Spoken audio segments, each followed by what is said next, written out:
stay with straight Afro Paloza. Ndibulungi, look at me. Mwebale kumpagira, mwebale tuwagira. Kubanga jemuko motuwagira banange birangi sayina yadda akanyama ntunulira nzani. Eno birangi fashion mixed with Kali clothing. Nagenda okufaananamu ku pepe kale. Sure, yes, yeah.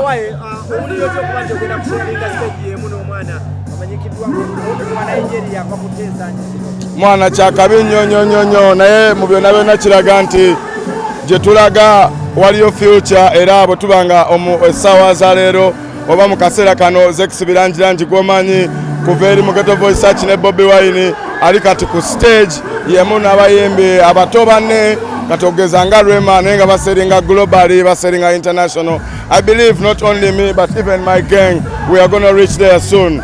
Yeah man. Yeah, I'm so happy bwabanga mwana muto nga nze like nga muvubuka just okutegeeza kubanga kiba kiraga future bwabanga ndabye Rema emyaka gye yenkana n'ebintu byakola ayimbe ne Selena Gomez ayimbe ne baani wow who am I nange namu meetings nendaba kyekitegeeza okuba era nange I'm making myself more ready to shoot the international market.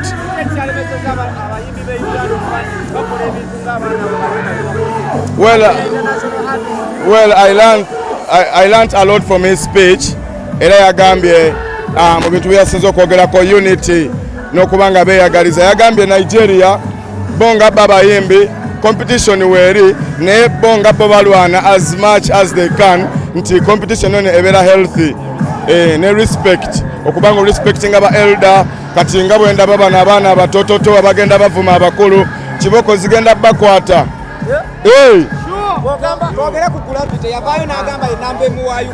Oyo dogo muveeko oyo dogo mwana ekyo kidogo nawe soko kizeri njagala ngambe ku bantu abalinamu ku gundi ku nsa mwana muto ku ngeri gy'alimu ku reasoninga right now alinga atamanyi nti ayimiridde ku bibegabega by'abajjajjabe, you know. So if you start dissing the elders, that means you're going astray. He's confused by the hype. So never be confused by the hype, my youth. Your youth, be steady and be wise. Manyi chinawe nga twala byabayina amanyi ajye baleko. Yes sir.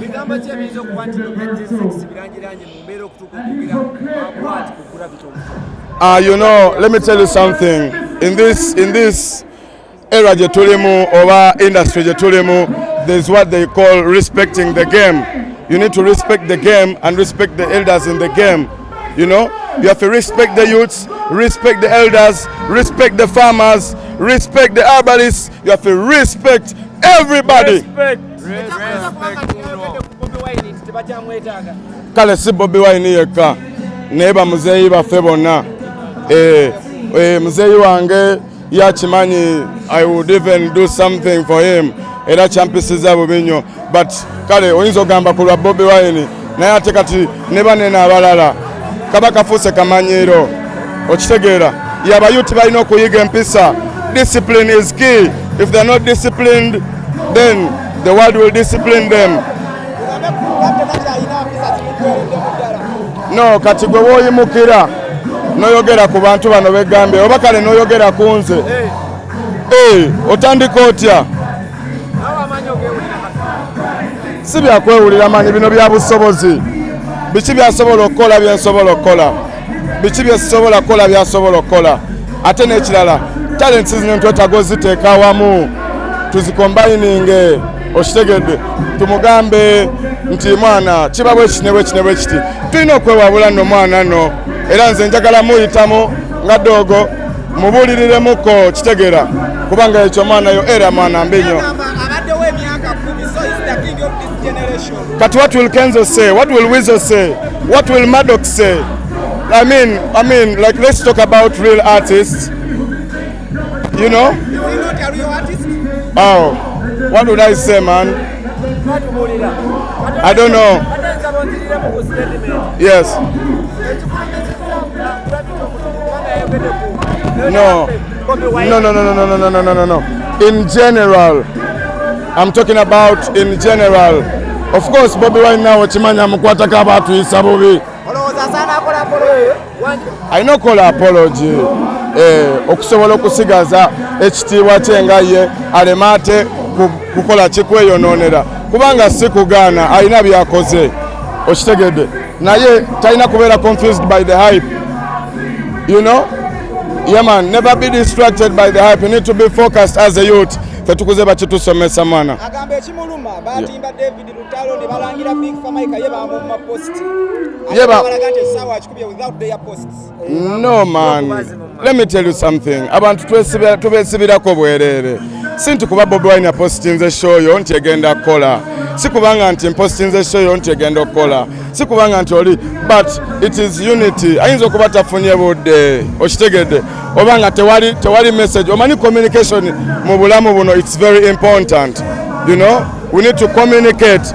Ekyo kyayogedde yali badde akyogera kale ng'omuntu omukulu ategera omuzadde yali badde kale abako kyakola n'agamba mwana kansindike buno obubaka mu bakulu so sikudda ku mpewo si kya buvunaanyizibwa. Anyway, namwe mumanyi amazima.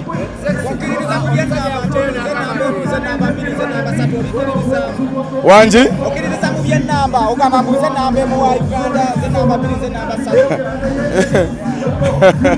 Katonda ye namba emu. Katonda ye namba emu. Ani namba 2? Namba 2 yenze. Katonda ye namba emu. Katonda nga tumutadde ebbali nga zze wali ne bamuzeeyi bange bazze wali kati nze namba emu.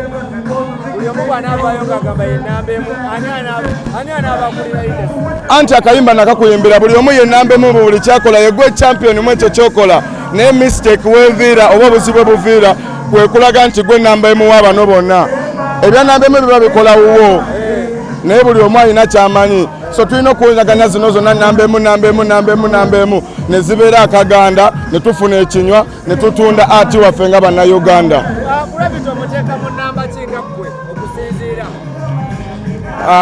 Oba muteeke mu namba ki? Ali mu namba ki? Ogenda kumpa namba ki? Mpaayo enamba. Mpaayo enamba gye muwa. Mpaayo enamba gye mbamuwa kubanga namba emu gy'omuwadde ye namba emu. Namba 10 ye namba 10. Kugambye buli omu ye namba emu. Kati nze wano nze namba emu. Nawe gwe namba emu mu kyokola. Kubanga nagamba namba emu ye namba emu mu namba emu. Namba emu ye namba emu mu namba emu. Kati goze ku muvubuka nganza akuba mu kyalo ne mu kibuga. No, I know kwetunulamu ng'omuntu.